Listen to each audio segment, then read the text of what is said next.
Bonsoir à tous, bienvenue sur le plateau Equinoxois. Je suis Serge Alain Autou pour le décryptage quotidien de l'actualité. J'ai fait 2 mandats comme président de la conférence épiscopale nationale du Cameroun. Je suis heureux de céder la place à un autre frère évêque. Je ne cherche pas à changer ou à modifier les statuts de la conférence épiscopale nationale du Cameroun pour rester en place. Samuel Cléda, archevêque de Douala. Cet autre pic de Monseigneur Cléda, archevêque de Douala en direction du pouvoir de Yaoundé, vient après ses sorties musclées suite à la disparition de Monseigneur Jean-Marie Benoît Bala, le portrait robot du candidat à qui les chrétiens devraient accorder leur suffrage lors de la présidentielle d'octobre 2018, et enfin, ses réserves sur ses résultats. Monseigneur Samuel Cléda, archevêque de Douala et président sortant de la conférence épiscopale nationale du Cameroun, s'expliquait ainsi lors de la 44e assemblée plénière élective de la réunion des évêques en cours actuellement à Yaoundé. Occasion pour les prélats réunis à Yaoundé d'arriver à un constat cinglant pour eux. Paul Biya refuse de rencontrer les évêques, alors que la détérioration du climat sociopolitique depuis bientôt 3 ans impose une médiation du clergé. Monseigneur Cléda et la présidence de la conférence épiscopale nationale du Cameroun, conflit permanent avec le pouvoir. Madame, Monsieur, c'est le fait du jour.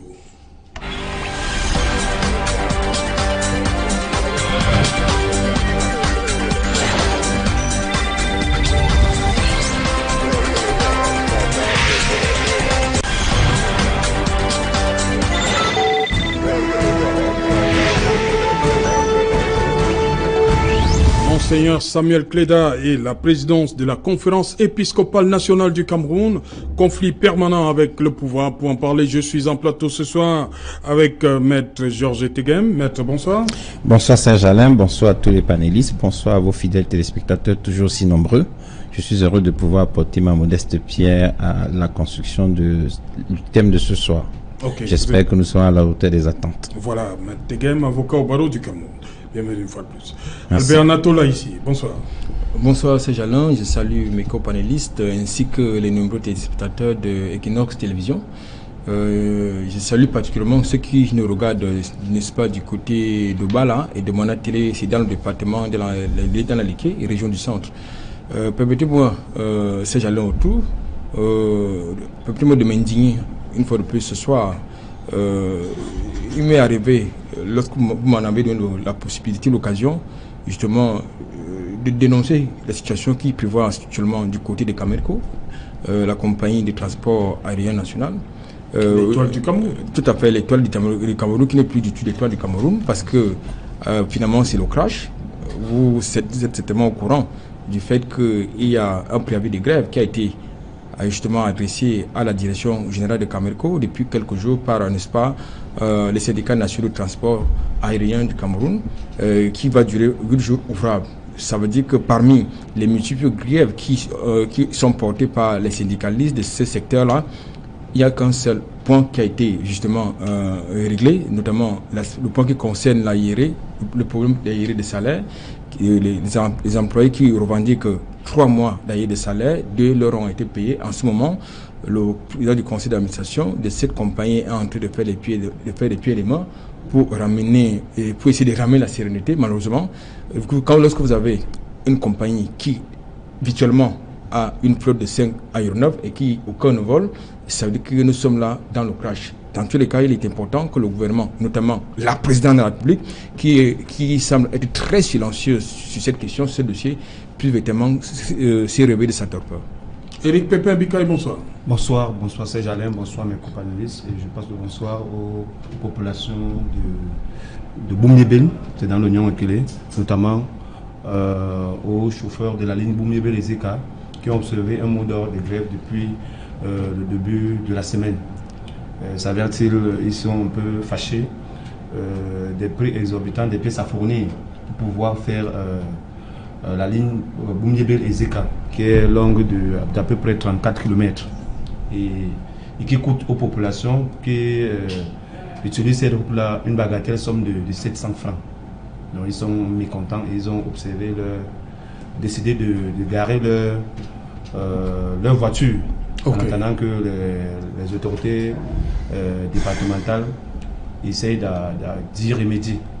Ah, ils décident de garer parce que vous avez dit qu'ils sont un peu fâchés. Quand ils seront véritablement fâchés, qu'est-ce qui va se passer? Non, ils ne sont pas un peu fâchés, ils sont fâchés. Mais vous avez dit qu'ils sont un peu fâchés. Non, du tout. J'ai dit ceci, c'est qu'on les demande de fournir des pièces comme s'ils exerçaient en zone urbaine. Et ils estiment que la précarité dans laquelle ils sont plongés ne peut pas les permettre d'avoir ces pièces en milieu rural. Voilà un peu l'objet de leur... C'est qui décide les pièces à fournir? Non, en fait, c'est parce que apparemment la ligne n'est pas rentable pour qu'ils puissent se conformer à la réglementation. En réalité, c'est ce qui ressort. C'est ce qui ressort de leur mécontentement. Voilà. Donc la tolérance administrative également doit s'appliquer à ces types de c'est eux qui imposent la tolérance administrative. Puisqu'elle s'applique à plus d'une catégorie socio-professionnelle. Voilà, merci. À cette catégorie. Merci Eric Pépin, je reste avec vous. Pourquoi le clergé aujourd'hui a comme l'impression que Paul Biya refuse de discuter avec lui? Le clergé a comme l'impression parce que Paul Biya ne veut pas discuter avec eux, parce qu'il ne faut pas oublier que nous sortons d'un mandat de Monseigneur Joseph Cléda. Un deuxième mandat, donc long de 6 ans, donc 3 fois 2, renouvelable une fois, qui a commencé en 2013. Et durant ce mandat-là, ce long mandat de 6 ans-là, le cordon n'a pas toujours été de mise entre le gouvernement et le clergé que dirigeait Monseigneur Cléda. Parce qu'il faut le dire, il était le président de la conférence épiscopale. Il est président sortant. Président sortant. Et peut-être sa tonalité de son ton, son vieux pieux qu'il a prononcé lors de sa consécration comme archevêque métropolitain de la ville de Douala, il a voulu un peu implémenter ça dans sa mandature de président de la conférence épiscopale, en restant aux côtés du peuple, ou alors en restant aux côtés de la vérité. Il s'avère que ces sorties, ces prises de position, n'ont pas toujours arrangé plus d'une personne et ont toujours été le son de cause d'une discorde qui est fait ou été consommé notamment à partir de la disparition de Monseigneur Jean-Marie Benoît Mbala. Je pense que c'était le 31 mai 2017. Vous voyez que Monseigneur Cléda est resté sur sa posture de la vérité au peuple et de la vérité visible, c'est-à-dire il est resté campé sur le fait que Monseigneur Benoît Mbala n'est pas mort du mort naturel, qu'il a été assassiné. Je pense que au moment où il rentre en tablier, il restait toujours sur cette position-là. Donc c'est normal, contrairement à la posture gouvernementale qui a voulu faire des autopsies et puis démontrer par la suite que Monseigneur Benoît Mbala est mort d'une mort naturelle par noyade. Donc Monseigneur Cléda ne l'a pas accepté et puis l'a dit de vive voix à qui voulait l'entendre pour que la vérité reste le seul élément de preuve qu'on puisse mettre sur la table par rapport à la disparition de Monseigneur Benoît Mbala. Il s'est également prononcé de manière ouverte sur un certain nombre de questions qui concernent la vie de la nation, notamment les élections de 2008, où il a estimé, 2018 autant pour moi, où il a estimé que les mécanismes d'organisation de cette élection ne convenaient pas avec le résultat. Il n'a pas également hésité à conspuer le résultat de la Cour constitutionnelle lorsqu'il a dit le peuple camerounais n'a retenu que 2 mots à l'issue de ces débats qui ont sanctionné la phase post-électorale, rejeté et irrécevable. Donc en fait, je pense quand même que ce sont des sorties fortes qui peuvent faire en sorte que Monseigneur Samuel Cléda ait plus de détracteurs que d'admirateurs du côté du régime en place. Albert Natola ici, c'est l'homme Cléda qui met tout le clergé dans, on va le dire comme ça, dans le problème, au point où ils disent que Paul Biya refuse de rencontrer les évêques. Parce que Monseigneur Cléda est à la tête de la conférence. Est-ce qu'après Monseigneur Cléda, Paul Biya pourra rencontrer les évêques? Je voudrais vous indiquer que il m'aurait été très intéressant qu'on ait un peu le bilan du passage de Monseigneur Cléda à la tête de la conférence épiscopale nationale du Cameroun, qui, comme vous le savez... Permettez, Eric Pépin a dit que Monseigneur Cléda, c'est celui-là qui est resté aux côtés du peuple et aux côtés de la vérité. C'est quoi la vérité? Bon, disons que c'est la question que Pilate pose à Jésus-Christ. Vous êtes un chrétien, c'est quoi la vérité? sa vérité ou la vérité de la loi, de l'évangile ou la vérité du peuple, j'en sais rien du tout. Dans tous les cas, je tiens à te dire que il aurait d'abord été judicieux intéressant que Monseigneur Cléda Samuel nous fasse déjà le bilan de sa mandature à la tête de la conférence épiscopale nationale du Cameroun au sein de l'église catholique, notamment dans l'archevêché, dans l'archidiocèse, n'est-ce pas, de Douala, qui, comme vous le savez, est émaillé de quelques scandales, comme le reste de l'église.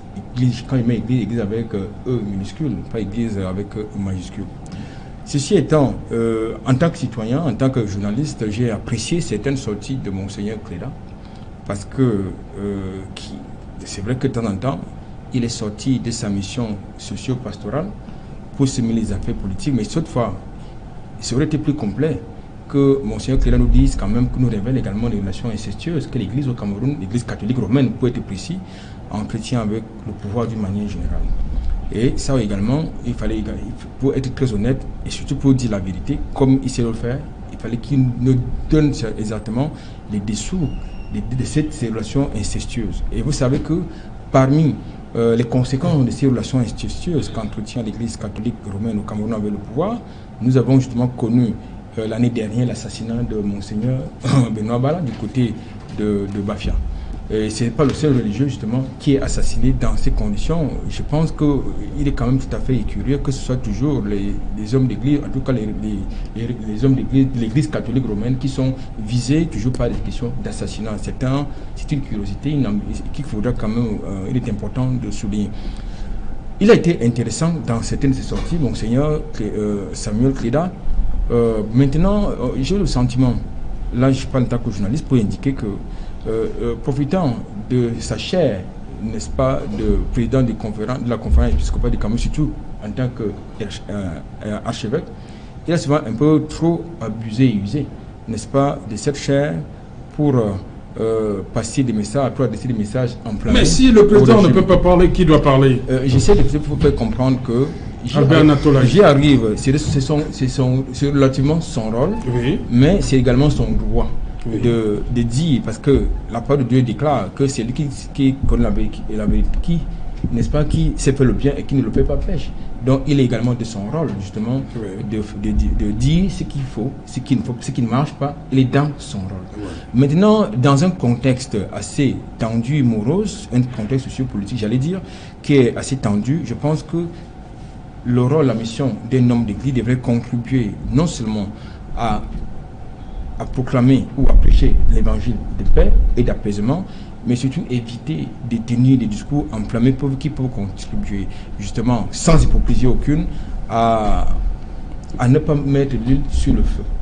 Les problèmes que Monseigneur Cléda pose ou soulève sont les problèmes qui sont connus de tout le monde. Je ne suis pas certain, lorsqu'il prend et prétend que le président de la République, Biya, refuse de discuter avec les évêques. Il y a beaucoup de sujets d'actualité. Il s'agit de quels sujets? La crise anglophone, la crise post-électorale. Il s'agit de quelles questions? Je pense qu'il serait intéressant, j'allais dire qu'il fallait qu'il soit précis pour s'il nous disait quels sont des sujets que le président de la République, Paul Biya, refuse de discuter avec les évêques.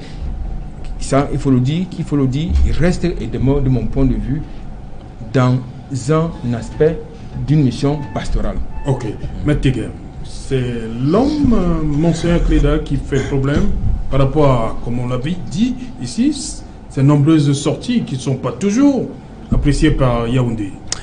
Serge Alain, je ne sais pas ce que tu appelles fait problème. Pour moi, ils sont convaincus que le président Biya ne veut pas recevoir les évêques. C'est un problème. Serge Alain, moi je ne pense pas que Monsieur le Président de la République doit recevoir toutes les personnes qui formulent les mandats pour être reçus. Encore qu'il faut déjà le rappeler que le Cameroun est un État laïque. Ça signifie ce que ça signifie. Oui. Ça dit qu'il faut respecter les règles, il faut respecter les principes. La règle, c'est la laïcité. La laïcité signifie qu'il y a une séparation entre l'Église et l'État. Si les membres du KRG veulent rencontrer le président de la République, ils formulent leur demande, ils doivent laisser que celui-ci apprécie. S'il peut les recevoir, ou il ne peut pas les recevoir. Parce que l'État, je le répète, est laïque. Imaginez un peu le conseil des imams et dignitaires musulmans du Cameroun adresser également une demande de venir se plaindre. Imaginez, je ne sais pas, les autres églises. Il y en a une bonne brochette au Cameroun en train de formuler une demande pour être reçue par Monsieur le Président de la République. Écoutez, on portera atteinte à la laïcité qui, je le rappelle, est un élément fondamental dans le mode de fonctionnement d'une République. Si dans la République nous ne respectons pas la laïcité, on va forcément arriver vers un conflit qui peut déboucher sur un conflit religieux. Il est, à mon avis, humble avis que normalement, le président de la République qui est au-dessus des religions doit se méfier de recevoir à tous les coups, à première demande, tous les leaders religieux qui demandent à le rencontrer. Pour le reste, il est dans son rôle de clergé, il a le droit d'émettre une opinion politique, c'est sa liberté d'opinion, comme toute personne peut avoir une liberté d'opinion. Il est président de la conférence épiscopale, il est élu par ses pairs, donc à ce titre, il a des droits à faire valoir dans ce cadre-là. Maintenant, si on veut parler de l'assassinat de Monseigneur Benoît Mbala, il me semble que la justice est saisie. Et les institutions au Cameroun fonctionnent. Les institutions sont laïques. La laïcité doit être respectée. Et la vérité dans une république comme la nôtre, je l'ai toujours dit, je ne dirai jamais assez, c'est institutionnel. Il n'y a pas deux vérités dans une république, la vérité institutionnelle. La vérité n'est pas celle du clergé, elle est celle de l'institution. Les institutions, c'est la justice. Les institutions, c'est l'exécutif. Les institutions, c'est le législatif. Ce sont elles qui régulent, ou alors ce sont elles qui prennent des décisions, ce sont elles qui ont vocation à demander l'équilibre des pouvoirs, ce sont elles qui ont vocation à rétablir la vérité, ce sont elles qui ont vocation à dire qui peut faire quoi et à quel titre dans l'intérêt de la communauté nationale. L'Église catholique ne peut pas, en tout cas en l'état, avec la laïcité qui est la règle de la République, j'insiste dessus, il ne faut jamais badiner avec la laïcité, je l'ai appris de Giscard, la laïcité, la République est laïque. Si vous rentrez dans les considérations religieuses, Serge Alain, ça risque de... Vous voulez nous dire que si le président reçoit les évêques, ça veut dire qu'il va fermer la porte aux autres? En tout cas, la laïcité, ça veut que on peut recevoir tout le monde aussi. Vous avez parlé des imams, mais les musulmans, vous avez parlé. Mais ce que je veux dire, reçoivent les évêques, ferme la porte aux autres. Ce que je veux dire, Serge Alain, c'est que s'il devait donc recevoir tout ce monde-là, ils formulent la demande. Vous ne savez pas. Vous ne savez pas, même moi j'ai formulé une demande pour être reçu, j'ai pas été reçu. Donc c'est pour vous dire que tout le monde peut formuler une demande pour le recevoir. Vous n'êtes pas les évêques, vous n'êtes pas le clergé. Voilà, je ne suis rien, effectivement. Et vous, pensez que le clergé, vous trouvez que c'est rien? Je trouve qu'il n'y a aucun problème à partir du moment où l'État est laïque. L'État est laïque, il faut respecter la laïcité, j'insiste dessus et c'est tranché. L'État camerounais est un État laïque, c'est pas un État religieux. Les religions au Cameroun fonctionnent comme elles veulent en respectant les règles de la République. L'État camerounais, je le dirai jamais assez, est laïque. C'est-à-dire qu'une institution religieuse... Lorsque le président va au Vatican, il est déjà allé à la Mecque, Paul Biya? Mais il peut se rendre... Excusez-moi. Et comment vous analysez ça? Excusez-moi, Serge Alain. Oui. Serge Alain. Comment vous analysez ça? Serge Alain, il s'est rendu au Vatican, c'était sur invitation de sa sainteté le pape. Oui. Si le représentant du pape au Cameroun, non, sa possibilité demande d'être reçu n'est pas reçu, c'est autre chose. Là, on est déjà dans le cadre des relations diplomatiques et consulaires. Ce qui n'a rien à voir avec le problème... Donc lorsque les papes défilent au Cameroun, vous allez... C'est les relations diplomatiques, c'est autre chose. Ce n'est pas la liberté religieuse, c'est les relations diplomatiques. Serge Alain, la diplomatie, c'est une chose. La rencontre, je dis encore une fois, ils ont le droit de demander à être reçus, mais s'ils ne sont pas reçus, ça ne doit pas être un problème. Parce que c'est l'État camerounais laïque. C'est-à-dire que le président de la République n'a aucun devoir vis-à-vis du clergé. C'est-à-dire qu'il n'a pas l'obligation de les recevoir. Par contre, si le nonce apostolique au Cameroun et en Guinée équatoriale demande d'être reçu n'est pas reçu, là c'est un autre sujet. Maître Guem, vous savez qu'en août 2018, le président a promis à Gilles Thibault qu'il proposerait une date au cardinal Toumi pour un rendez-vous. Moi, je ne sais pas où vous avez trouvé cette information parce que moi, je me méfie. Elle est dans la presse. Enfin, je me méfie des informations que l'on trouve comme ça parce que je n'ai rien qui l'indique. L'entretien que le président avait avec l'ambassadeur Thibault, c'est un entretien diplomatique qui forcément n'est pas rendu public. Je ne sais pas où vous avez trouvé cette information. C'est dans la presse. C'est dans la presse. Il me semble que c'est une information qu'il faut prendre avec beaucoup de pincettes. Non, c'est dans la presse. Le quotidien. Mr. Augustine Wendo, welcome, sir. Thank you, Cedric. Thank you very much, Serge Alain. Serge Alain. You know, when you are late, you know, I just want to apologize to your televiewers. Yeah. My lateness is due to, you know, it's difficult to go around Douala. So I started off earlier enough, Yeah. but I could only arrive your studios late. But better late than never. So I want to, I'm so delighted being on this panel with my senior colleague here, and somebody I want to believe that is a learned advocate. Yeah. And Mr. George Tege. Mr. Barrister Tege. Barrister Tege, and my brother over there. So I'm just pleased to be here to talk on this very important topic. Dites-moi, Augustine, vous qui êtes, vous êtes un Veritas, c'est bien cela, journaliste. That's right. I'm a journalist with radio and Veritas Television. Dites-nous les nouvelles aujourd'hui, la 44e session à Yaoundé en folie. Quelles sont les nouvelles? Qui va remplacer le cardinal, Monseigneur, l'archevêque, c'est cardinal. Voilà. Voilà. Qui va remplacer Monseigneur Cléda? First and foremost, I am a lay faithful. Oui. A lay Christian faithful. I am a journalist with the Catholic Church. Yeah. I am not a priest. Yeah. I'm not on this panel representing the church. Non, du tout.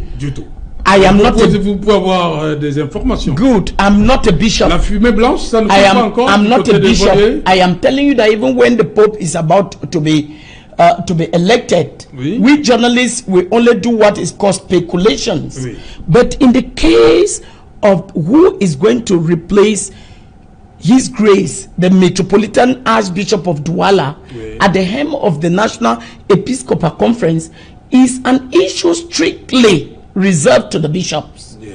And issue of elections is not yet on the table, Oui. because as of today, the commissions were still tendering their reports.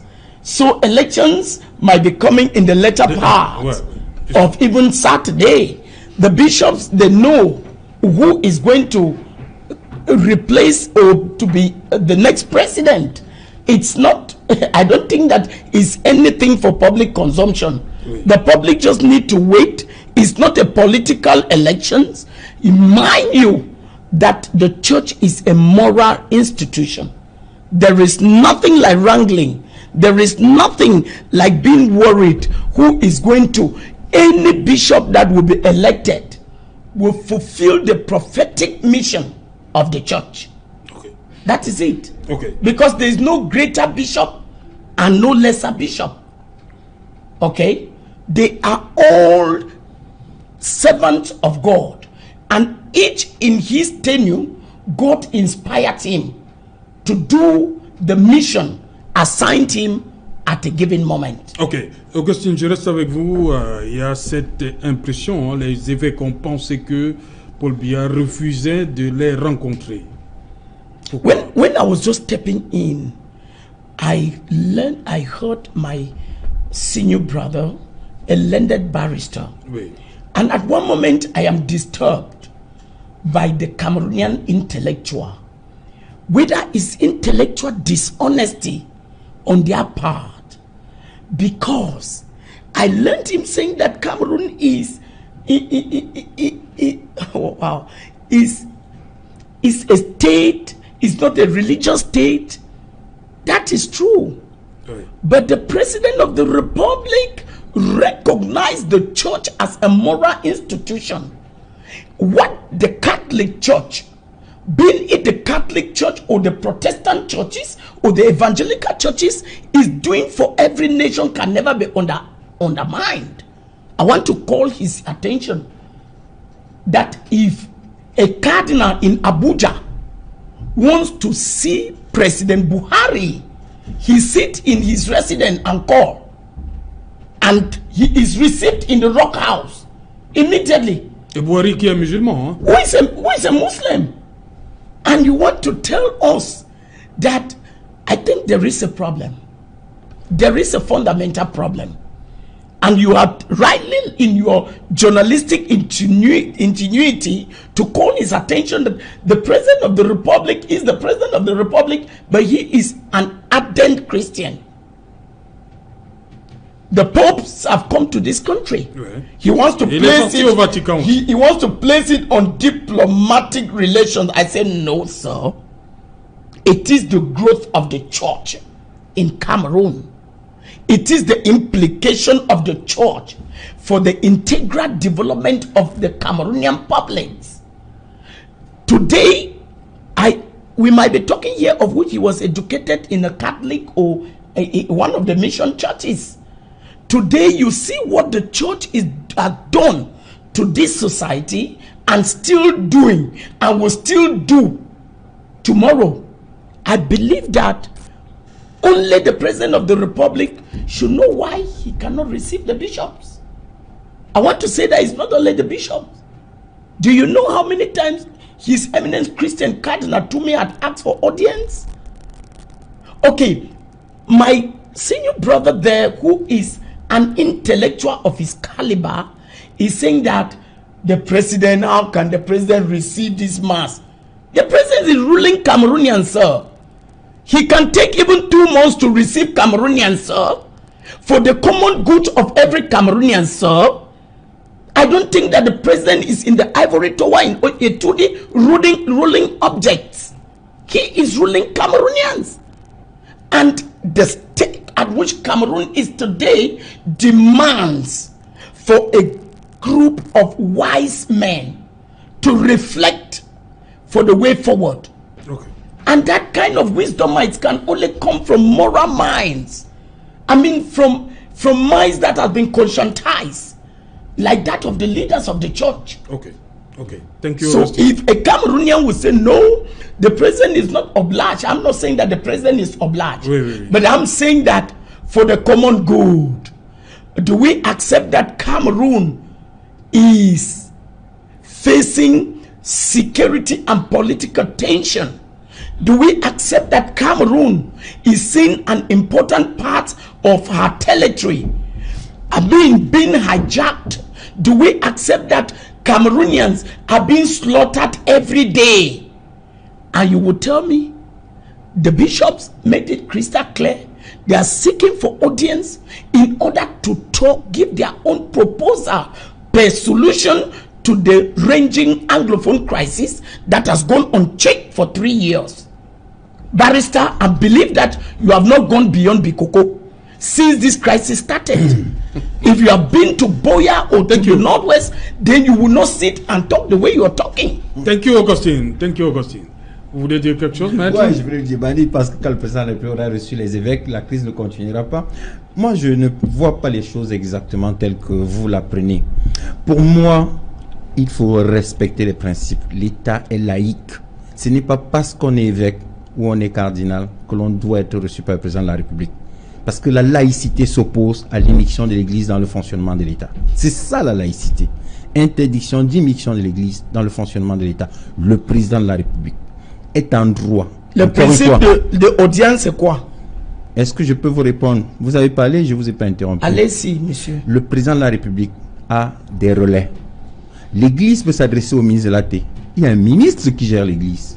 L'Église peut s'adresser à la Commission nationale pour le bilinguisme et le multiculturalisme. Il y a une commission qui est en place. L'Église peut s'adresser au CNDDR. Il y a des gens qui y travaillent. S'ils y vont et la nécessité se fait sentir, ces relais de l'État porteront les informations de l'Église à Monsieur le Président de la République, qui pourra dans ces conditions décider alors si c'est nécessaire de les recevoir, parce que le président de la République à longueur de journée ne reçoit que des demandes d'audience. S'il devait passer son temps à recevoir toutes les personnes qui formulaient des demandes d'audience, il n'aurait pas le temps pour servir l'État. Parce qu'il faut le rappeler, un président de la République est un serviteur de l'État. Maître Tegem, vous qui aimez souvent appeler la France, le président français, la France c'est la laïcité, vous savez. Tout à fait. On n'a jamais reçu le conseil représentatif des institutions juives de France. On n'a jamais reçu le conseil musulman. Écoutez, je vais vous dire... On n'a jamais reçu Monseigneur Barbarin de Lyon. Ben excusez-moi, le président de la République n'a jamais reçu un membre du clergé au Cameroun? Non. Je vous retourne la question. Non, parce que vous dites que si on reçoit le clergé, vous balancez la laïcité du Cameroun, oui. Vous dites que si on reçoit, c'est... Non. C'est Serge Alain. Est-ce que les autres ont formulé des demandes et le président les a pas reçus? Est-ce qu'ici, les membres du clergé ont souvent formulé des demandes, ils n'ont pas été reçus? Le problème, Serge Alain, c'est donc pourquoi cette fois-ci ça coince? Mais c'est le président de la République qui a un agenda, un calendrier que vous ne maîtrisez pas. Oui, parlez-nous d'agenda. Ne nous mettez pas la laïcité en avant. Monsieur, l'Église ne peut pas se plaindre. Comme si le chef de l'État était obligé de les recevoir. Non. Non, on n'a pas L'État est dit laïque. obligé. Ils n'ont pas à se mêler. C'est ce que je dis. Il faut restituer les choses dans leur contexte, Serge Alain. L'État camerounais, j'insiste dessus, est un État laïque, comme la France d'ailleurs. Et dans la laïcité, dans le fonctionnement de la laïcité, c'est que l'Église ne se mêle pas du fonctionnement de l'État. Quand les autorités étatiques prennent une décision, et les autorités décident de recevoir un membre du clergé ou alors un membre de la région musulmane, n'importe quelle obédience religieuse, on peut les recevoir. Mais lorsqu'ils ne sont pas reçus, ça ne doit pas être un sujet de débat puisqu'il y a des relais de l'État. Eric Biga. Oui, attends, allez-y d'abord. I want to come back. I don't understand what Barrister is trying to insinuate here. Because he keep insisting that Cameroon is, a secular state. Nobody denies that. But please, sir, I am telling you that the church is an institution and it's a moral institution. And I want to tell you that why do you think that Cameroon is an exception on this planet Earth? Because he cited, the journalist cited the case of France. Ouais. During the protest, Le CCM. you saw all French publics, came on table. Do you want to tell me that the crisis Cameroon is going through is not enough reason for the President of the Republic to receive Cameroonians in order to chart the way forward? I want to ask you to be sincere to yourself that why do you keep talking about protocol? The church, if the church has been asking for audience, they have been asking for audience through the right channels, through the ministers you are saying, through the Secretary General, the Presidency of the Republic, as you're saying. But if the church's authority had not been given audience, it is a cause for concern, because the church's mission is to stand on the part of the poor, is to be the voice of the voiceless, is to be the advocate of the suffering masses. Okay, and Cameroonians are suffering enough. Thank you, Augustine. Albert Natola ici. Oui, je voulais d'abord rappeler à mon jeune confrère que les églises au Cameroun, c'est d'abord les associations. Ça, c'est important de le préciser.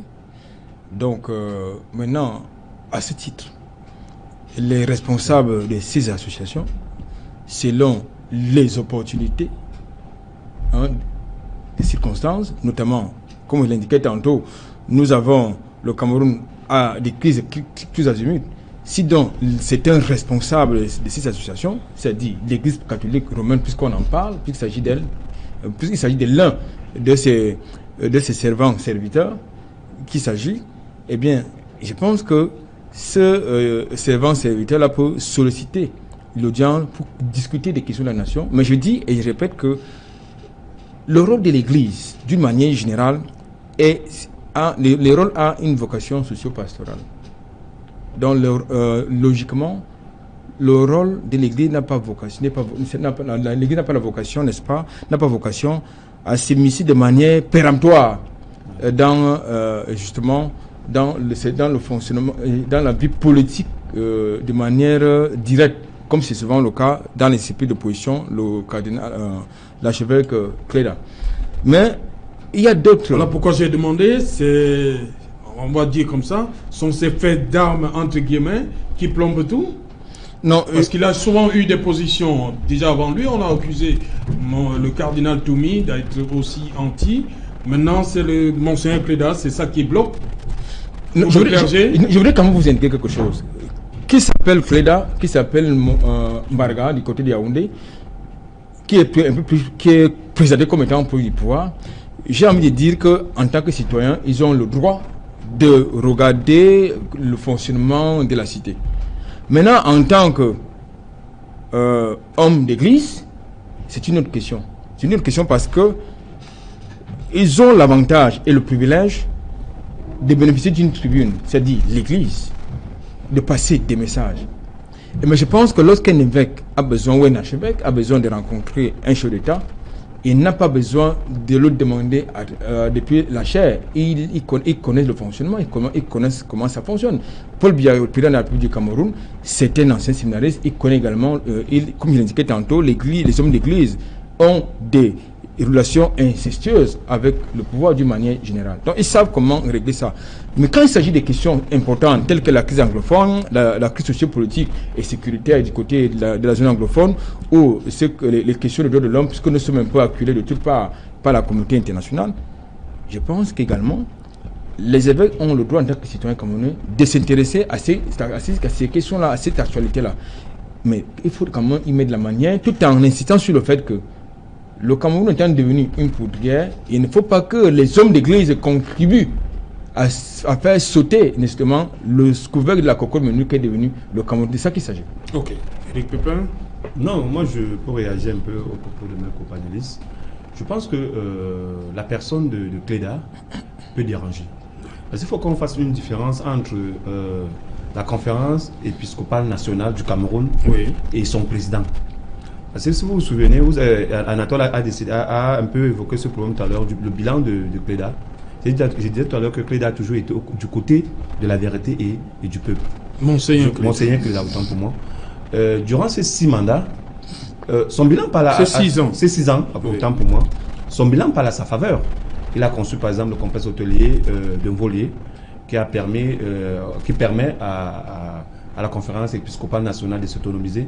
C'est d'ailleurs dans ce complexe qu'a eu lieu le synode des évêques d'Afrique centrale et de Madagascar en 2016. Il a participé au synode de la famille à Rome en 2014. Il a été toujours aux côtés des déplacés du Nord-Ouest avec des levées de fonds pour les assister et du côté des réfugiés de la guerre de Boko Haram dans l'extrême nord, notamment dans le camp de Minao, où il a apporté du soutien.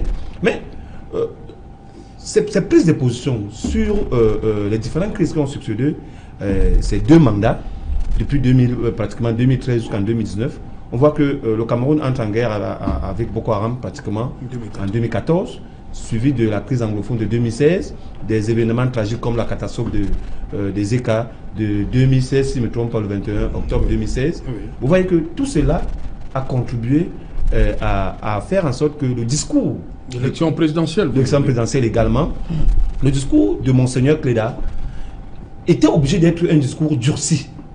Et durant également ces 2 mandats, Monseigneur Cléda a eu un binôme à la tête de la conférence épiscopale, qui est Monseigneur Jean Barga, de manière indiscutable. On ne peut pas discuter de ça. Parce qu'à chaque fois à chaque sortie de Monseigneur Cléda, c'était son contre. C'était son contre.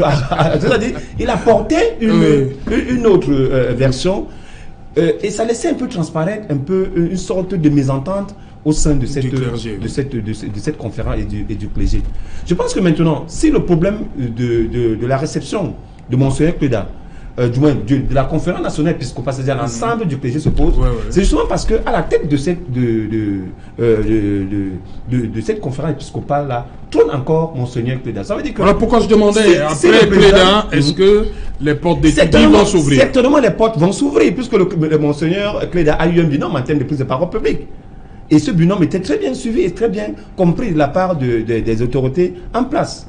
Donc, si cette situation se décrit maintenant, comme Monseigneur Cléda est en train de déposer son tablier, il est fort probable que le clergé soit reçu peut-être l'année prochaine avec à sa tête une autre personnalité. Parce que dans ce cas, celui qui doit porter la parole de la conférence épiscopale nationale du Cameroun à l'heure actuelle, c'est le président de la sortant. Donc, c'est lui qui sera obligé d'adresser un certain nombre de doléances au chef de l'État. Mais attention, parce que il ne faudrait pas qu'on croie que le droit est un élément qui permet aux uns aux autres de s'aligner dans une république. Parce qu'il y a le droit, et à l'intérieur du droit, il y a forcément la vérité. C'est l'ensemble des règles qui nous permettent de construire notre environnement. Mais la vérité, c'est un élément qui nous élève. C'est-à-dire, il ne faudrait pas qu'on élude, on mette de côté la vérité pour faire la promotion du droit. L'État est laïque, mais il y a toujours eu des relations incestueuses entre l'Église et l'État. Et ça a toujours bien marché. Pas toujours. En tout cas, entre guillemets, ça a toujours bien marché, entre guillemets, parce que les résultats dans ce mariage-là sont plus positifs que le négatif. Le négatif, c'est ce qu'on retient. Les assassinats, le musulman d'un certain nombre d'acteurs dans l'Église catholique. Mais cette relation a toujours été une relation de cause, de bon ami entre l'église catholique au Cameroun et puis le gouvernement en place. Ok. Such a lane, Yeah. in as much as I'm so elected and pleased with the chronological manner in which my brother there places facts, I want to differ with him in the sense that we want to project as if the church is divided, as if the church is in conflict. I want to say no, sir. No. Comment ça, Augustine? On a vu. No, Monseigneur Cléda, non. as the president of the Surtout National par rapport à la Episcopal présidentielle. Conference. On a vu les sorties chaque fois que Monseigneur Cléda. Let me come. Oui. Let me come. Oui, allez-y. We should not make an error. I was there, and I like that when events are happening, we journalists should be there. The press conference granted by His Grace Samuel Cléda of the Metropolitan See of the Archdiocese of Douala, he stated clearly that he was talking like the Archbishop of Douala, and that the National Episcopal Conference was still going to make an outing on the results of the presidential elections. And mind you that His Grace Jean Barga had the same prerogative as the Archdiocese, as the Archbishop of the Archdiocese of Yaoundé, to give his opinion that do not in any way run contrary to that of His Grace Samuel Cléda, because he was crystal clear that he was taking position as the Archbishop of Douala. Now, to say that the President of the Republic is not granting audience to the bishops of Cameroon because of the personality of the Archbishop of Douala, I would differ with you, because the Cardinal had been seeking for audience. He is not the President of the National Episcopal Conference. He is the lone Cameroonian Cardinal. All right? Yes. For the Anglophone General Conference. He has made frantic effort to have an audience with the President of the Republic to no avail. So the matter here is with the church, not with individuals. And I want to tell you that you are making a focus that the person who is going to take over the helm of the National Episcopal Conference will definitely see the doors of Etude open. How far are you sure that the person's position will not even be harder than that of His Grace Samuel Cléda? How can you talk with precision? You cannot. Yes. C'est comme la personne peut aussi être. I want to say here that if His Grace Samuel Cléda had been on the side of the poor, which is the position of the church, which is the mission of the church, you illustrated quite right. I mean, nous on fait le constat des faits. Yes, please. No, you have recounted. You have recounted all measures that His Grace Samuel Cléda has taken. Mind you that he was not taking it alone as an individual. Parce que he was taking it on behalf of the bishops of Cameroon. Voilà. Monseigneur Cléda ou Monseigneur Jean Barga. Voilà. C'était un peu dubitatif de pouvoir cerner la nuance entre le président de la conférence épiscopale avec pour siège de l'exercice de ses fonctions pastorales Douala et l'archevêque métropolitain de Yaoundé. I want to ask you a little question. Ping-pong entre les deux personnalités de l'Église catholique. At the end of His Grace Samuel Cléda's address, yes, at the plenary assembly, did you equally listen to the address of Jean Barga? Was it not equally very hard? Because it was crystal clear. Let the resources of Cameroon be shared proportionately to the benefit of every Cameroonian. Yes. Yes. Ok. Maintenant, ce que je voudrais dire à faire observer, c'est que, comme m'a dit mon voisin de droite, je crois que M. Bika est peut-être Nostradamus, puisqu'il lit déjà demain. Mais pour ma part, je pense que, et je continue à le soutenir, que l'État est laïque. l'Église a le droit de formuler une demande pour être reçue par Monsieur le Président de la République.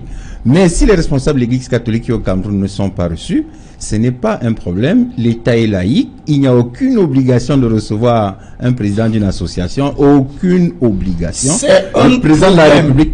C'est un problème parce que le contexte actuel demande que le Camerounais doit rencontrer le président de la République. It's because your brother has not been touched. It's because your family has not been touched. It's because you live in Douala.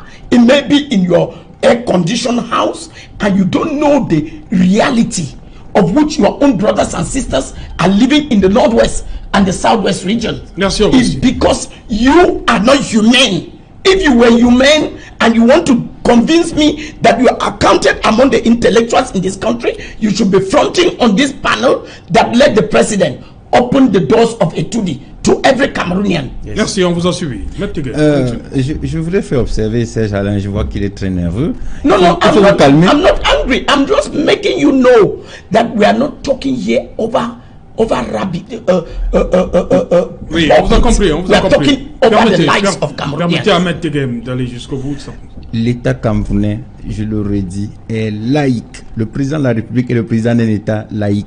Il n'y a aucune obligation pour le président de la République de recevoir un responsable de l'Église catholique parce qu'il est responsable de l'Église catholique. Il formule une demande d'audience, c'est normal, tout le monde peut la formuler. Maintenant, le président de la République, selon son calendrier, peut décider de qui il reçoit. Et par ailleurs, et ça c'est ce que je vais vous faire observer, vous parlez de la crise anglophone. On y a mis en place des structures. Quelle structure? Mais la Commission nationale pour le bilinguisme et c'est une structure de résoudre la crise anglophone. Il y a le CNDDR. On a un problème de bilinguisme. Il y a le CNDDR. Il y a plein de structures qui ont été mises en place. C'est vous qui avez refusé d'apprendre anglais. Est-ce qu'on a un problème de bilinguisme? Monsieur, vous parlez... Est-ce qu'un problème de bilinguisme tue les gens? Finalement, vous voulez parler seul, hein? Non. Monsieur, vous savez, vous ne pouvez pas en même temps vous plaindre de ce qu'au pays ou au Cameroun, les pouvoirs sont centralisés et vous plaindre de ce qu'on a mis en place des structures décentralisées. Il faut qu'on se mette d'accord. Si vous voulez que ce soit le président de la République qui règle tout, parce que il y a un truc qui me gêne un peu quand je veux parler. Je constate qu'au Cameroun, les gens se demandent la décentralisation, mais dès qu'il y a un petit problème, on évoque le président de la République. C'est-à-dire que c'est lui qui doit régler tous les problèmes. Il met en place des structures, que l'Église fasse des démarches vers ces structures, que l'Église rencontre les membres du CNDDR, que l'Église rencontre les gens de la Commission nationale, que l'Église rencontre les relais du président de la République, qu'ils aillent là-bas et ils disent que bon, nous les avons rencontrés, nous avons fait telle proposition, nous avons fait telle suggestion. Nous pensons qu'après ces structures, ou alors ces structures qui sont les relais, rendent compte à leur hiérarchie et on décidera de les recevoir. L'Église, je dis encore, a le droit de demander, mais le président de la République, le Cameroun étant laïque, n'est pas dans une obligation de les recevoir. J'insiste dessus. La laïcité s'oppose à ce que l'Église s'immisce dans le fonctionnement de l'État. Albert Natola, ici, je veux votre sentiment sur ces mots. Je crois que les mots ont un sens. Lorsque Monseigneur Cléda dit « J'ai fait 2 mandats comme président de la conférence épiscopale nationale du Cameroun. Je suis heureux de céder la place à un autre frère évêque. Je ne cherche pas à changer ou à modifier les statuts de la conférence épiscopale nationale pour rester en place. » Un commentaire. Je veux faire un commentaire tout simple. C'est Jalin autour. Oui. Il ne parle là, Monseigneur Cléda, si vous voulez. Il ne parle pas là en tant qu'homme d'église parce qu'il devrait être humble dans sa posture. Il manque d'humilité là? Non, il manque d'humilité. Il y a beaucoup de prétentions dans son propos. Il y a beaucoup de provocations, il y a de sous-entendus, vous le savez. C'est pas le rôle d'un homme d'église. Un homme d'église ne doit pas être prétentieux. Un homme d'église ne doit pas être arrogant. Un homme d'église ne doit pas. Un homme d'église doit être vêtu d'humilité lorsqu'il prend la parole. Wow. Vous comprenez? Ça, c'est important. Alors, lorsqu'il tient ses propos, il y a beaucoup d'arrogance et dans sa posture. Et ça, tout à fait, ça me fait sursauter lorsque je regarde, il s'agit d'un homme d'église. Tout à l'heure, c'est la troisième phrase qui dérange ou tout le texte? Non, je parle du texte. Là où il dit qu'il n'a pas changé. Oui, je ne cherche pas à changer ou à modifier les statuts. Ça veut dire qu'il est en train de jeter de l'huile sur le feu. Il n'est pas là dans la posture d'un homme d'église. Il est dans la posture de M. Cléda Samuel, citoyen camerounais. Maintenant, je voudrais revenir sur le bilan qu'essaie de dérouler tout à l'heure M. Bikaï. Pourquoi vous êtes nerveux, calme? Non, parce que... non, je suis très calme. Oui. Vous savez, si je dois un peu... Tout à l'heure, j'ai peu questionné le bilan de Monseigneur Cléda. Oui. Je me suis rendu compte que M. Bikaï a été très, très complaisant dans son bilan, c'est-à-dire qu'il n'a relevé que les points aspects positifs. Oui. Mais il y a aussi les aspects négatifs du bilan de Monseigneur Cléda.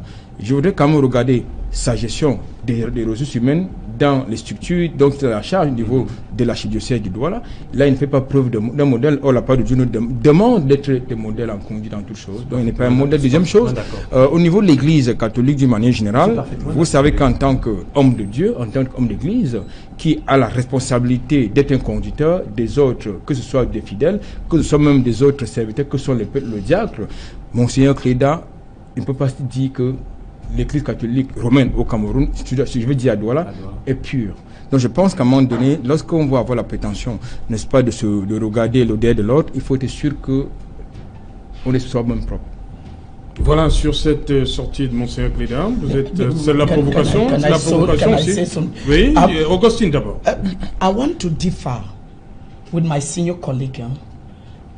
Remember, the Anglican Archbishop of South Africa, Desmond Tutu, once said, and I quote, that the highest portion of hellfire is reserved for those who are silent in the face of injustices. And I find so many Cameroonians in that category. People who are not only silent in the face of injustice, but people who advocate for injustices. Non, il ne faut pas, Augustine, il ne faut pas faire établir une sorte de parallèle entre le contexte sud-africain et le contexte camerounais. Non, excuse me. Parce que Monseigneur Desmond Tutu, il est né dans la lutte de l'émancipation, de la race noire. Let me tell you, a genocide begins with the death of one man. You cannot tell me that because South Africa had lived injustice for too long and Cameroonians just experiencing injustice. Do you know the length of time that Cameroonians have been experiencing corruption? Thank you, Augustine. And embezzlement of public funds? It's too much time. Thank you, Augustine. Bonsoir Cédric Nouffelé. Bonsoir Serge-Alain, bonsoir à vos invités. De demain, il est 20h. Au menu ce soir, Cédric. Nous vous donnerons du grain à moudre avec des propos exclusifs de Monseigneur Samuel Cléda, archevêque métropolitain de Douala, président sortant de la conférence épiscopale. Il s'exprime ce soir sur la gestion de la crise anglophone, l'affaire de Monseigneur Benoît Bala et son bilan à la tête de la conférence épiscopale, lui qui ne compte pas briguer un troisième mandat et qui critique la gestion de la crise anglophone, estimant qu'il y a de nombreux blocages dans la recherche des solutions à cette crise anglophone, et vous suivrez les premiers pas de la haut-commissaire des Nations Unies en charge des droits de l'homme à Yaoundé. Elle multiplie les rencontres avec des membres du gouvernement afin d'évaluer la gestion de la crise anglophone, la situation des droits de l'homme au Cameroun. Et vous écouterez également ce soir celle qui a gagné le prix Simone Veil, cette Camerounaise qui se bat pour ces jeunes femmes qui sont victimes des mariages précoces à l'extrême nord du Cameroun. Toutes les femmes s'expriment ce soir dans le journal de 20h. Nous parlerons également du 1er mai, encore dans l'arrière-pays du Cameroun, avec de nombreuses plaintes des travailleurs dans la région de l'Ouest qui sont insatisfaits des conditions de travail et interpellent les autorités administratives à cet effet. Et nous prenons les nouvelles au Bénin, en Afrique de l'Ouest, là où une grogne sociale est observée depuis plusieurs jours en raison des contestations après les élections législatives municipales qui n'ont pas fait sourire l'opposition dans ce pays d'Afrique de l'Ouest. Serge Alain. Il est déroulé le menu. Le développement, c'est dans un instant, dans le 20h de Cédric Nouffelé une fois de plus. Quant à moi, madame, monsieur, je vous retrouve après pour Equinox Soir, deuxième partie, le temps du débrief, toujours en compagnie de nos 4 invités. Place tout de suite, madame, monsieur, à la pause journal.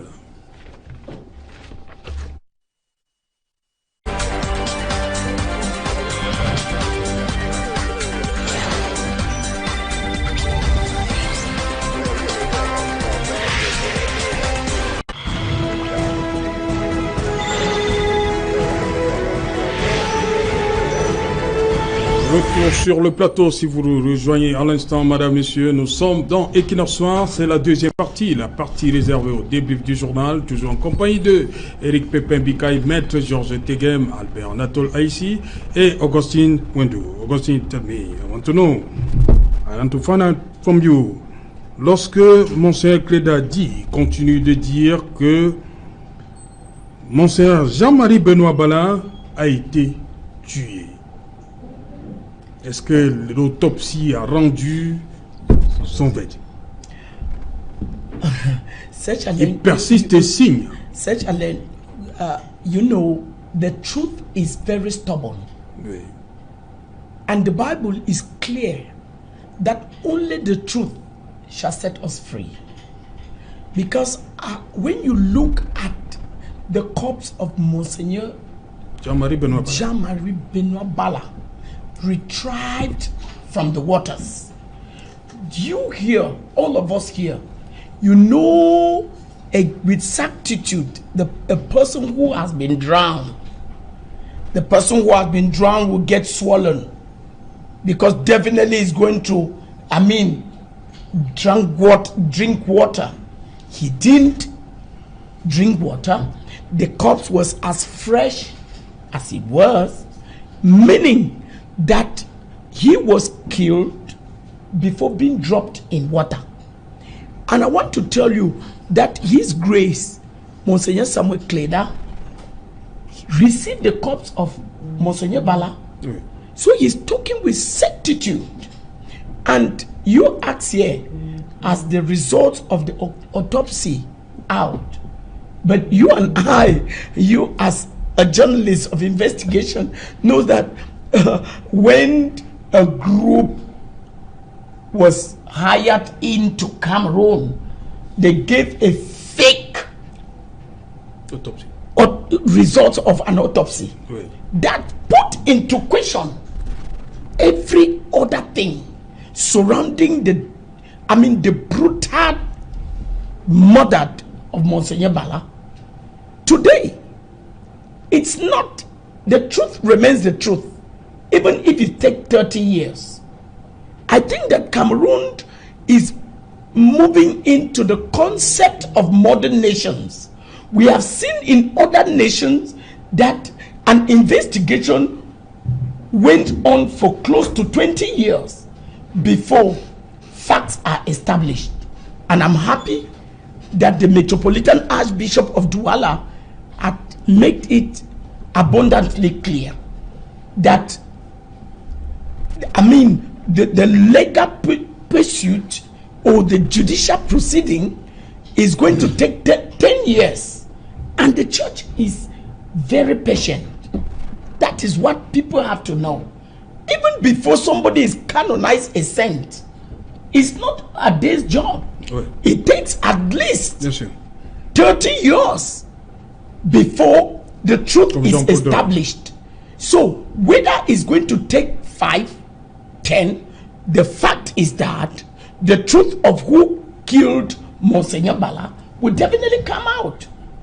And then those I can call, a prophet of negatives and prophet of doom, because it's a pain in my heart when certain persons behave in Cameroon as if they are more Cameroonians than others, as if they have the monopoly of the truth. No.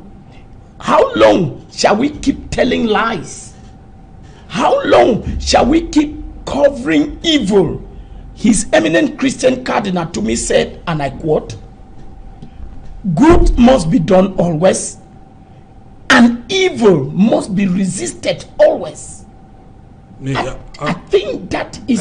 à écouter Monseigneur Cléda, Yes. il sait qui a fait ça? The church will not be insisting for nothing. The church cannot be insisting for nothing. Mind you, that the church is an embodiment of people of all walks of life.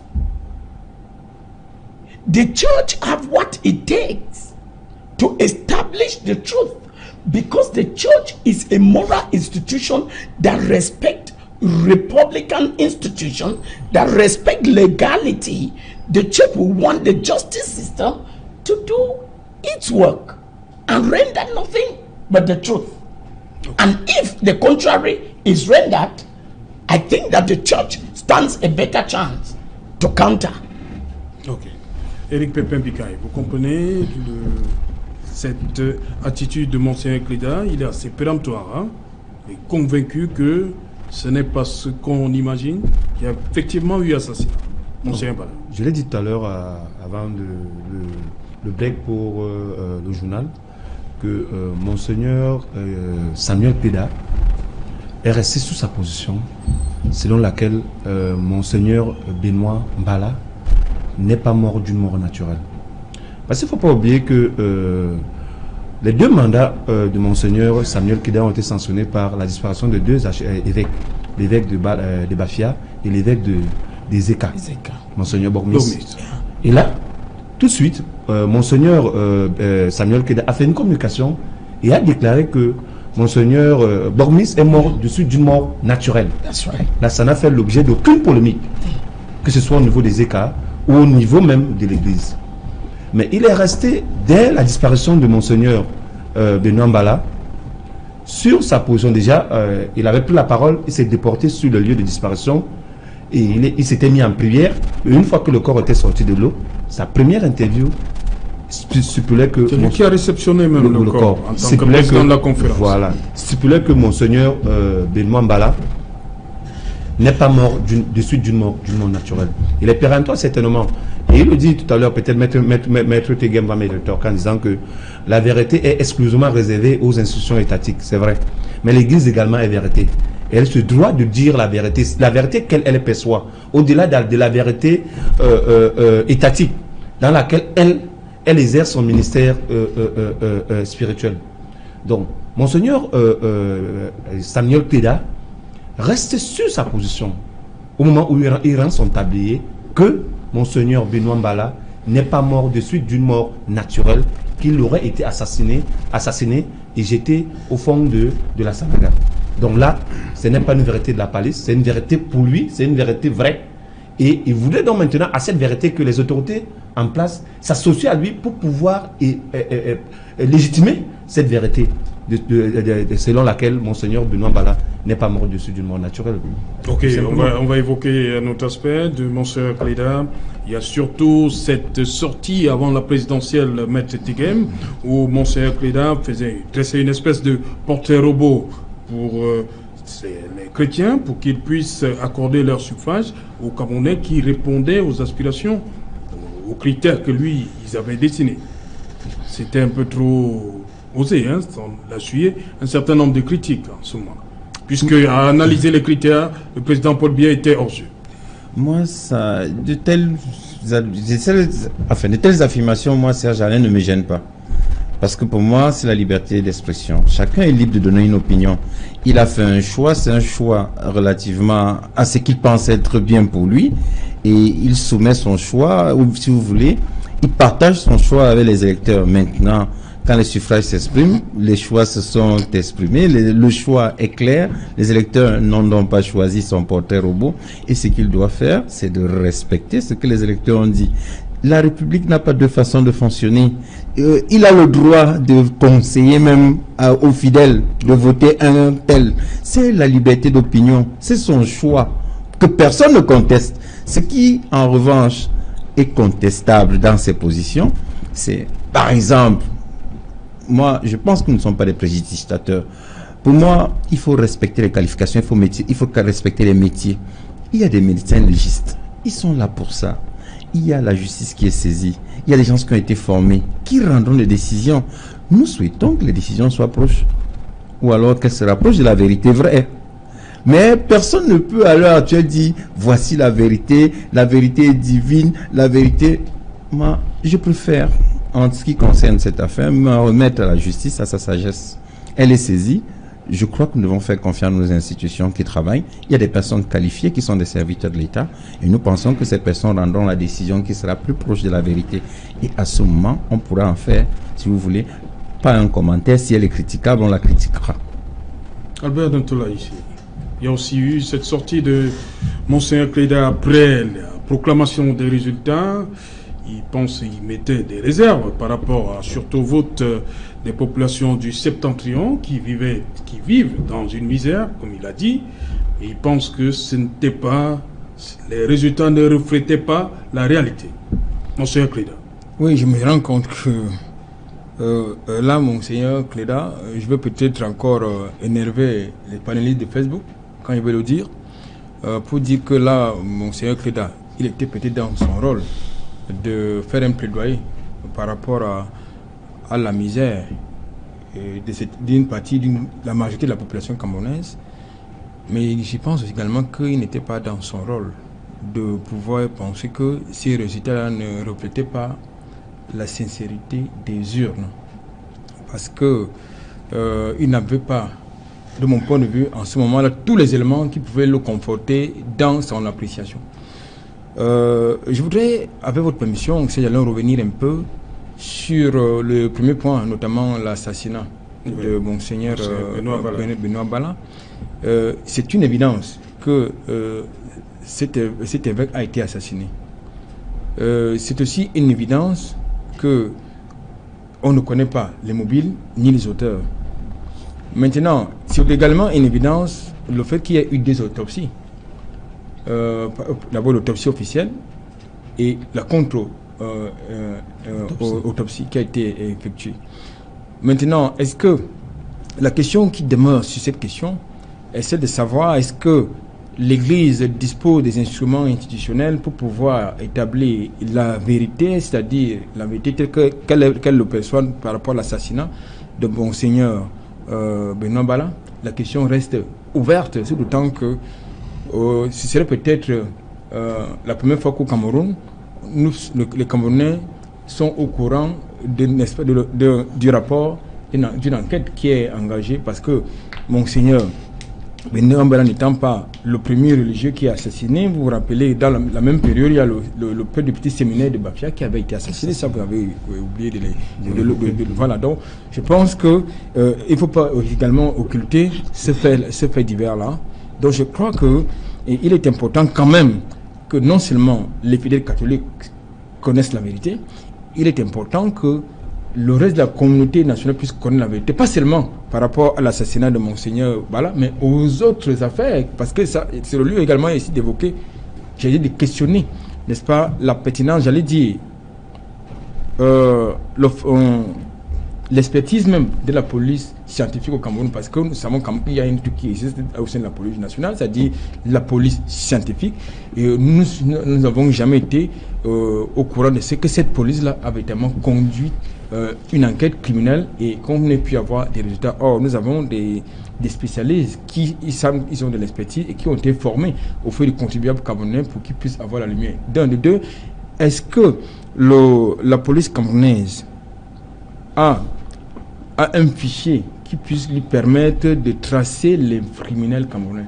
Je pense également que là aussi, la question reste ouverte. Donc je pense que d'une manière générale, d'un point de vue purement citoyen, Monseigneur Cléda a joué sa partition. Je pense également que quelquefois, il a multiplié les sorties de piste. Non, c'est Jalem. Pour un peu revenir par rapport à la question sur les élections. Monseigneur Cléda pose les faits. Oui. Il va sur la base des statistiques et il fait une corrélation avec le milieu de vie, c'est-à-dire la région de l'Est. Oui. C'est vrai que c'est... Les conditions de vie. Voilà, les conditions de vie. C'est vrai que la région de l'Est constitue un vivier électoral. Pendant la présidentielle de 2018, tous les candidats ont focalisé, ont jeté leur dévolu dans cette région pour essayer un peu de faire la cour et Issa Tiroma avait dit quoi aux électeurs. Qu'est-ce qu'il avait dit, Issa Tiroma? Non, celui qui gagne le Septentrion a forcément pris, a gagné, à les pieds et tout dit. Oui. Donc, il pose donc les faits. Il fait la corrélation entre le pourcentage obtenu par le président actuel et la misère ambiante dans la région. Et il dit 89%, ça lui pose un problème. Compte tenu du fait que la plupart des jeunes ne travaillent pas et que le grand nombre de ceux qui sont en âge de voter ont migré vers le Grand Sud. Mais avoir ce résultat-là sur la base d'un certain nombre sur la base du fichier de l'ECAM lui cause un problème. Et à côté de ça, c'est que la presse n'a pas tellement relayé. Monseigneur Cléda est un fils de l'extrême nord. C'est un fils tout pourri de la région de l'extrême nord. Ça veut dire qu'à un moment, il peut parler d'autorité parce qu'il vient de là. Il connaît les réalités de ce milieu, même s'il est en mission de maîtrise dans le Grand Sud, notamment dans la ville de Douala. Donc, on ne peut pas dire de manière péremptoire que Monseigneur Cléda n'était pas dans son rôle de questionner ce résultat.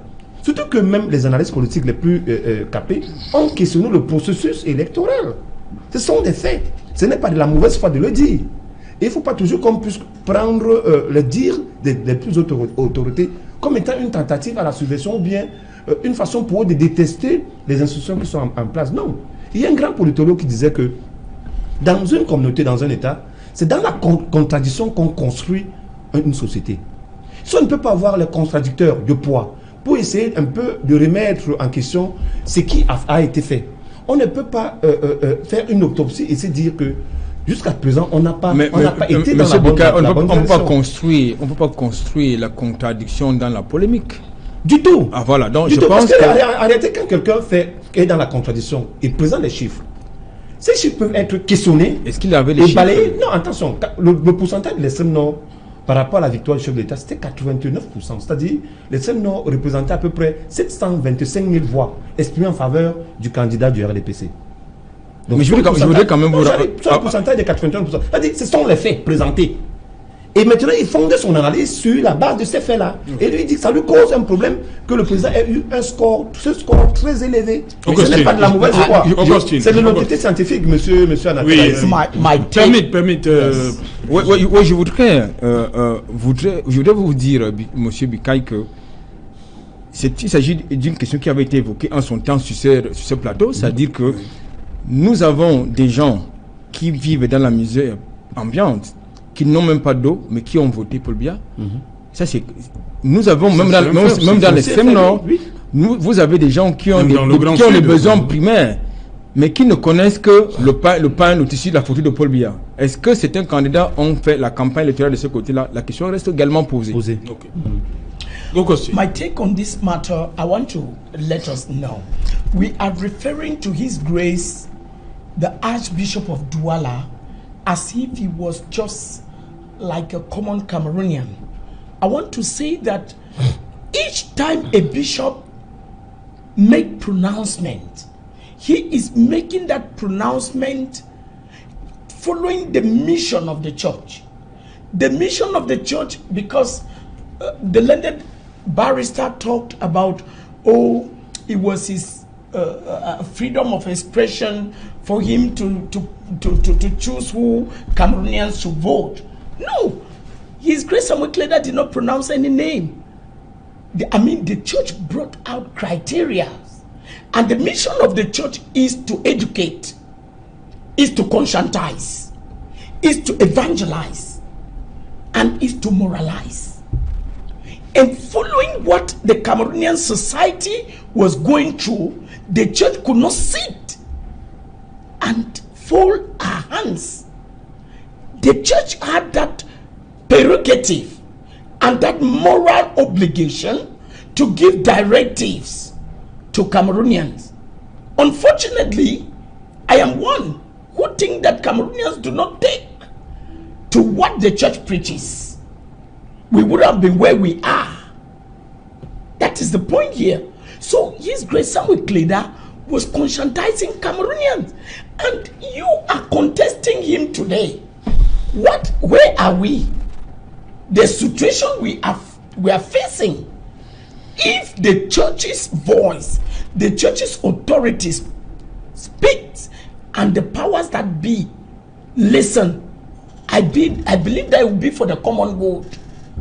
For the fact that the learned barrister is insinuating that Cameroon is a secular state.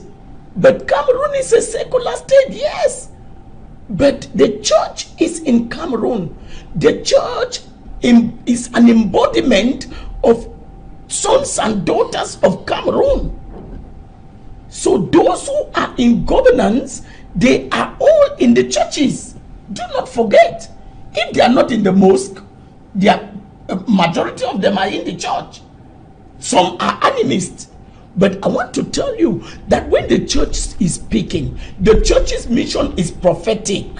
So Monsignor Cléda was speaking the voice of God, a prophetic voice that we should take with good faith.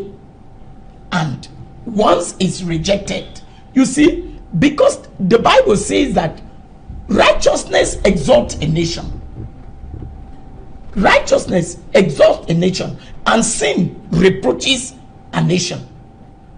Can you tell me for certain that what we are going through, we are a righteous nation? That you people take all energy to be opposing moral authorities. Some will even give them qualifications. No, I differ. I think that the common good for each and every Cameroonian should come from moral conscience. Ok. Eric Pépin Bicani. Non, il faut quand même que je dise un mot, Serge-Alain. Je voudrais quand même lui faire observer à celui qui vient de parler. Son nom, c'est Augustine. Mr. Augustine. Je comprends votre passion pour l'Église, mais voyez-vous le Cameroun. Pour la vérité, non. Et la vérité, c'est Dieu. Monsieur, pour la vérité. Je comprends votre passion pour Dieu, mais le Cameroun est un État laïque. Ça fait mal, mais c'est la réalité. C'est-à-dire que un État laïque créé par Dieu, pas par un individu. Le Cameroun est une réalité juridique, créée dans des circonstances juridiques. Donc le Cameroun est une réalité juridique. Vous comprenez? What do you mean? Monsieur, le Cameroun est une réalité juridique et non divine. And do you know, sir, c'est ce que je voulais vous faire observer. Et dans ces réalités juridiques, il y a une constitution, il y a des lois. Ce sont elles qui régissent les règles. The church has never asked that the constitution be violated. Si vous parlez pendant 1 heure, on vous laisse parler. C'est pas parce qu'on a peur de vous, c'est parce qu'on vous respecte simplement. It's not true. Si vous me respectiez aussi, vous me laisserez aller au bout de mon raisonnement. Go ahead. Vous avez dit tout à l'heure que l'archevêque, il a des pouvoirs. Oui, mais ça c'est pour vous qui êtes catholique. Allez expliquer ça à un animiste, il va vous dire qu'il ne veut pas l'écouter. C'est pour cela que la réalité juridique qu'est le Cameroun let me tell you that a bishop, sir, it takes a nation to raise a bishop. If a bishop is going even to a traditional, when the bishop is coming to my village, my phone comes to receive him. Do you know that? Monsieur, le Cameroun est une réalité juridique. Il faut que je vous le rappelle à nouveau. Voilà, Pépin, on va sortir de l'émission. Un mot? Non. On arrive au terme de l'émission. On va sortir. Non, en fait, c'était un débat passionné pour ceux qui sont catholiques, parce qu'il faut le rappeler, moi je suis un croyant tout simplement. Je ne suis pas animiste comme Tegeman le dit. Mais quel qu'en soit le cas, l'action de Monseigneur Samuel Cléda à la tête de la conférence épiscopale du Cameroun aura été émaillé de haut et de bas. Je rejoins la posture d'Anatole ici. Mais on retient quand même les sorties fortes et que sa posture a dérangé plus d'une personne au sein du régime. Donc c'est ce qu'on peut retenir de ces 2 mandats passés à la tête de cette conférence-là. Et on souhaiterait que son remplaçant s'investisse également dans cette clarté, dans cet encadrement, dans cette socialisation de ses fidèles. C'est vrai que l'Église catholique au Cameroun ne pèse pas, en fait, n'a pas la même configuration, par exemple, comme l'Église catholique en RDC, par exemple, avec la fameuse Senko, qui peut donner les orientations de vote et que ces orientations de vote-là soient respectées. Ici, on a une église, comme Maître Antoine nous dit, qui est une église catholique. Ils ont donné là-bas, mais avec des fidèles, oui, avec des fidèles qui ont des opinions laïques, c'est-à-dire on peut être catholique et puis voter même l'opposition ainsi des suites. Voilà, ça c'est un autre débat. Ce que vous avez ouvert là, c'est un autre débat. Voilà. Anatole ici, pour sortir, on arrive au terme. Non, disons que ce que je peux retenir en tant que journaliste, n'est-ce pas, du magistère du Monseigneur Samuel Cléda, à niveau de la conférence épiscopale du Cameroun, c'est qu'il a essayé de faire bouger les lignes. Même comme je l'indiquais tantôt, il a multiplié des sorties de pistes, mais il laisse quand même une église qui est quelque peu entachée de scandales, c'est-à-dire le mariage des prêtres sans qu'ils puissent véritablement déclarer leur mariage, la renonciation de certains prêtres, des religieux qui tombent enceintes. Donc c'est aussi des dossiers sur lesquels il ne s'est pas véritablement attaqué. Alain, I want to tell my senior here that what is interesting is that when you don't know the church, you don't know the church. the holiness of the church is not on a human being. The holiness of the church is on Christ Jesus, who is the head of that church. No matter scandals in the church is committed by individuals, it never put to question the holiness of the church. Okay. And I want to say that His Grace Samuel Kleda had carried his prophetic mission inspired by God at the helm of the National Episcopal Conference. Okay. Do not forget, he remained the Metropolitan Archbishop of Douala. And the church is going to continue her mission, standing for the poor. Thank you, Augustine. Thank you, Augustine. Je suis pas venu ici présenter le bilan de M. Kleda au sein de l'Église catholique. Ce que je voulais faire observer, c'est que qu'il ait travaillé dans l'Église, ça concerne les fidèles catholiques. C'est leur problème là-bas entre eux. Mais l'État camerounais, il faut le rappeler, est une entité juridique laïque. Okay, et je suis content qu'on continue à maintenir cet état de choses. Par Dieu. Oui. Voilà, madame, monsieur, nous sommes arrivés au terme de cette émission qui en soit 4e livraison de la semaine. Rediffusion 23h GMT, il sera minuit à Belabo. Nous sommes dans l'Homme et Djerem, dans la région de l'Est.